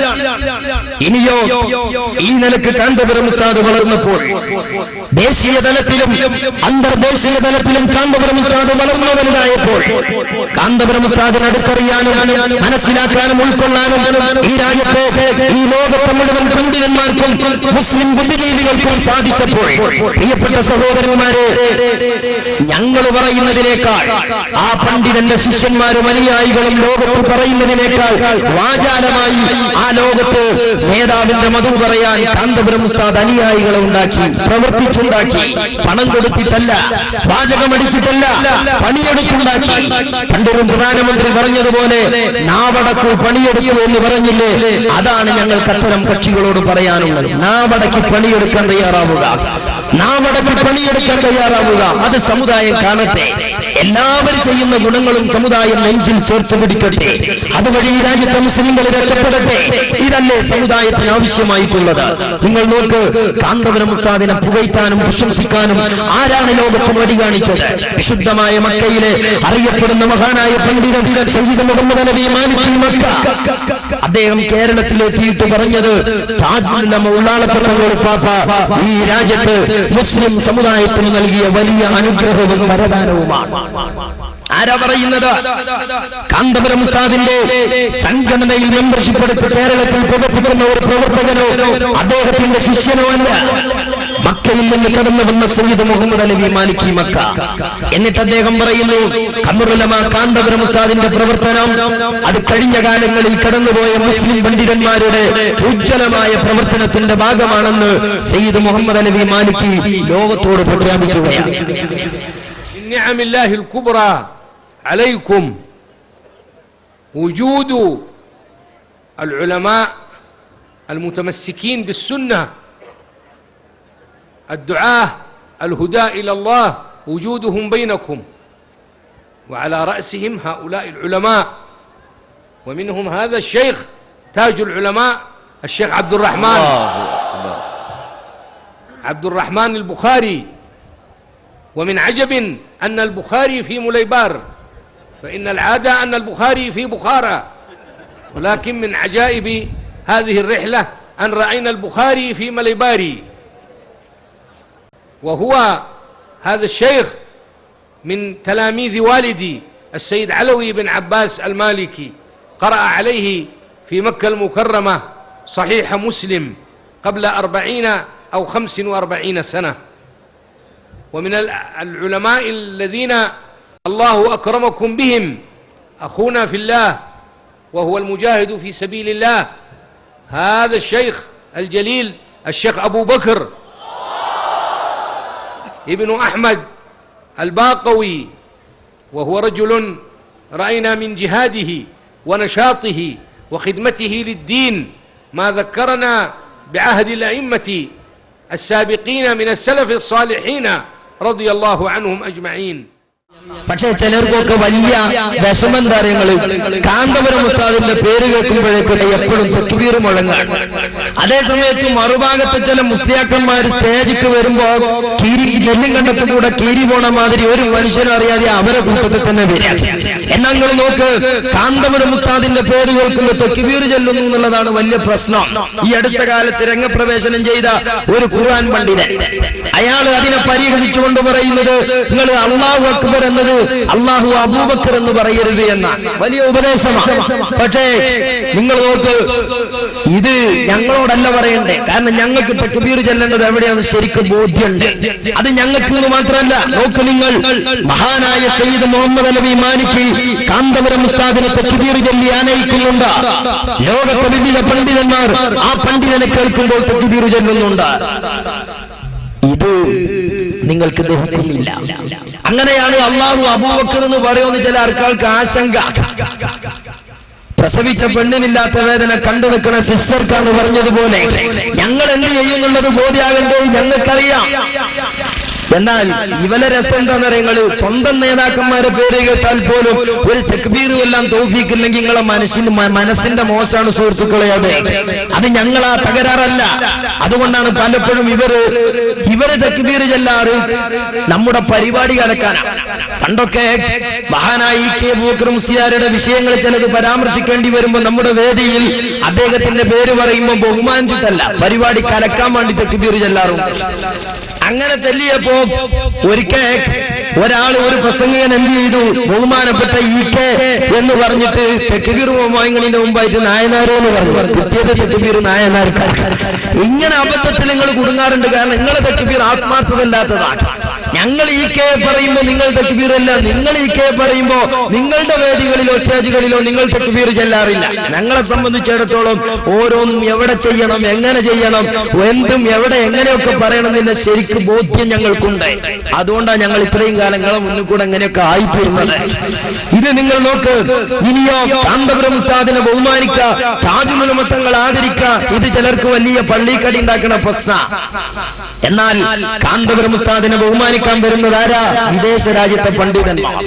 വളരെ ആവേശത്തോടെ ആ പണ്ഡിതന്മാർ കാന്തപുരം ഉസ്താദിനെ ശാലണിയിച്ച് അൻത ഖമറുൽ ഉലമ അൻത മുജാഹിദുൻ ഫീ സബീലില്ലാഹ് എന്ന് നമ്മൾ പറയുന്നതിനേക്കാൾ 1000 ആവേശത്തോടെ ലോകത്തെ കേൾപ്പിച്ചു പ്രഖ്യാപിക്കുകയാ. ഇതുകൊണ്ടൊക്കെ ഒരു കാലത്ത് കേരളത്തിലെ സുന്നത്തി ജമാഅത്തിന്റെ വിശ്വാസികൾക്കിടയിൽ രാജ്യത്തെ ബിദഈകൾ ഒരു വൻ മതിൽക്കെട്ടുണ്ടാക്കിയിരുന്നു. രാജ്യത്ത് മൗർദ എന്ന് പറയുന്നതും മാല എന്ന് പറയുന്നതും മൗലിദ് എന്ന് പറയുന്നതും അതുപോലെ മഖ്ബറകളും അതുപോലെയുള്ള ചടങ്ങുകളൊന്നും കേരളത്തിന്റെ അപ്പുറത്തെവിടെ ഇല്ല എന്ന് പറഞ്ഞ് കേരളത്തിലെ സുന്നികള് ഈ കേരളത്തിന്റെ ഇട്ടാവട്ടത്തിൽ കെട്ടിയിടാൻ അവരുണ്ടാക്കിയ ഒരു വൻ മതിലുണ്ടായിരുന്നു. തന്ത്രശാലിയും പാണ്ഡിത്യവുമുള്ള കമലുലമാർ കാന്തപുരം മതിൽക്കെട്ടുകൾ തകർത്തു. ബുർദയും മൗലിദുകളൊക്കെ ലോകത്ത് മുസ്ലിങ്ങളുടെ അടയാളവും ഐഡിയലുമാണെന്ന് പഠിപ്പിച്ചു. ഇന്ന് ബുർദ ജനകീയമായി മാറി. വലിയ പെരുന്നാളുകളിലും ചെറിയ പെരുന്നാളുകളിലും രാജ്യത്തിന്റെ തെരുവുകളിൽ ഈദ് നൈറ്റുകളും ഗാനമേളകളും കൊണ്ട് പെരുന്നാളുകളുടെ ധന്യതയെ വികലപ്പെടുത്തുമ്പോൾ ആ വൈകല്യത്തെ നിഷ്കാസനം ചെയ്ത് ധാർമ്മിക ആഘോഷത്തിലേക്ക് മുസ്ലിങ്ങളെ കൊണ്ടുപോകാൻ കൊണ്ട് സാധിച്ചു. കാന്തപുരം ഉസ്താദിന്റെ ഇടപെടലുകളാണ്, കാന്തപുരം ഉസ്താദിന്റെ ശ്രമങ്ങളാണ്. ഇതല്ലേ ഞാൻ പലപ്പോഴും ആലോചിക്കാറുണ്ട്, പഠിച്ചവനെ സ്വരം നന്നായ കുട്ടികൾ അപ്പുറത്തും ഉണ്ടാകുമല്ലോ, ഇക്കുട്ടികൾക്ക് ഒന്ന് ബുറുദ മര്യാദയ്ക്ക് ചൊല്ലിക്കൂടെ?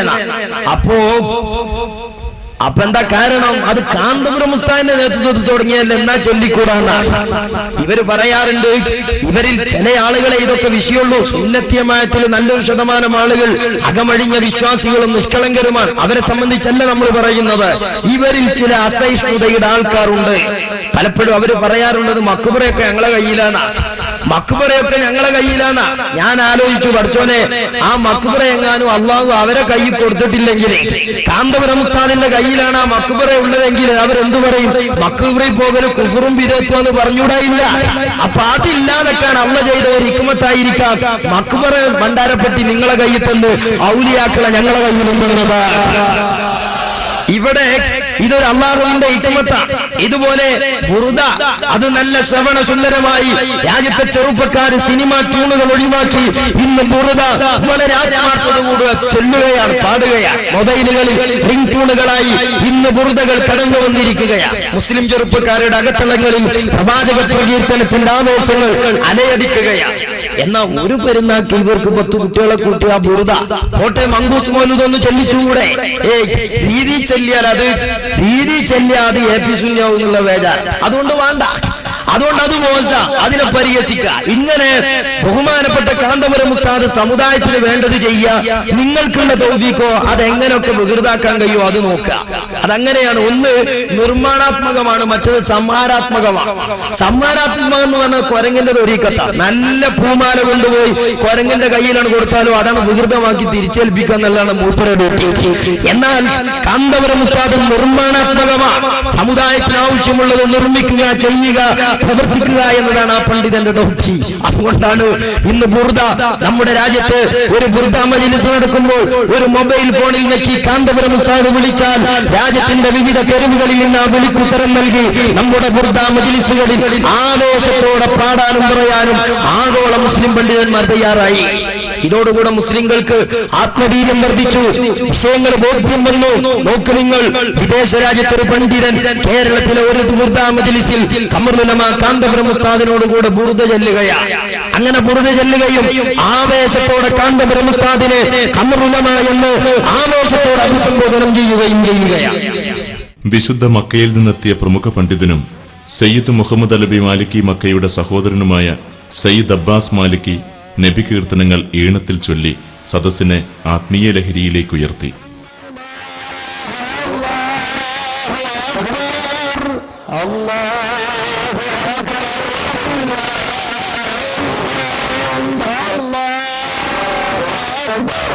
അല്ലാഹു അക്ബർ, അല്ലാഹു അക്ബർ, ലാ ഇലാഹ ഇല്ലല്ലാഹ്, അല്ലാഹു അക്ബർ, വലില്ലാഹിൽ ഹംദ്. كما أننا نصلح أيها الإخوان، أتينا جميعا من أرض الحجاز، ونحن والأحباب نخبة من أهل العلم، من أهل العلم، لنكسو الشيخ أبو بكر. الله أكبر. മർക്കസ് ജനറൽ സെക്രട്ടറിയും ഇന്ത്യൻ മുസ്ലിങ്ങളുടെ മുന്നണി പോരാളിയുമായ കാന്തപുരം AP അബൂബക്കർ മുസ്ലിയാർക്ക് പുണ്യഭൂമിയിൽ നിന്നെത്തിയ പണ്ഡിത മഹത്തുക്കൾ ആദരവിന്റെ മേൽത്തട്ടമണിയിച്ചത് സദസ്സിനെ വികാരഭരിതമാക്കി. ഇസ്ലാമിക പ്രബോധനത്തിനും അറിവിന്റെ വ്യാപനത്തിനും അനാഥകളുടെ സംരക്ഷണത്തിനും വേണ്ടി ജീവിതം ഒഴിഞ്ഞുവെച്ച കാന്തപുരം AP അബൂബക്കർ മുസ്ലിയാരെ സയ്യിദ് അബ്ബാസ് മാലിക്കി മക്കയുടെ നേതൃത്വത്തിൽ ഒരുപറ്റം പണ്ഡിത ശ്രേഷ്ഠർ ഷാൾ അണിയിച്ച് ആദരിച്ചത് കേരളത്തിലെ സുന്നി പണ്ഡിതർക്കും മർക്കസിനും ആഗോളതലത്തിൽ ലഭിച്ച മികച്ച അംഗീകാരമായി. മക്ക മണ്ണിൽ നിന്നും കാതങ്ങൾ താണ്ടി തങ്ങൾ ഇന്ത്യയിലെത്തിയതിന്റെ ലക്ഷ്യങ്ങളിൽ പ്രധാനമായ ഒന്ന് ഖമറുൽ ഉലമയായ ഷെയ്ഖ് അബൂബക്കർ അഹമ്മദിനെ ആദരിക്കുകയാണെന്ന് മാലിക്കി പ്രസ്താവിച്ചു.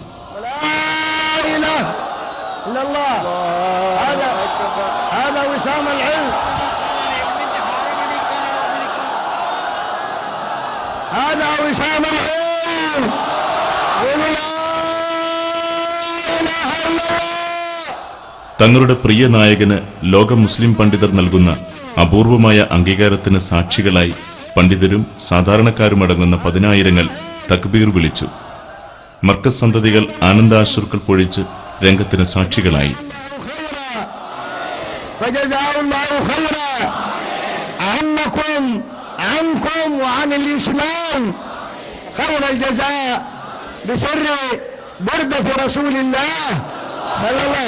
مولاي صل وسلم دائما ابدا على حبيبك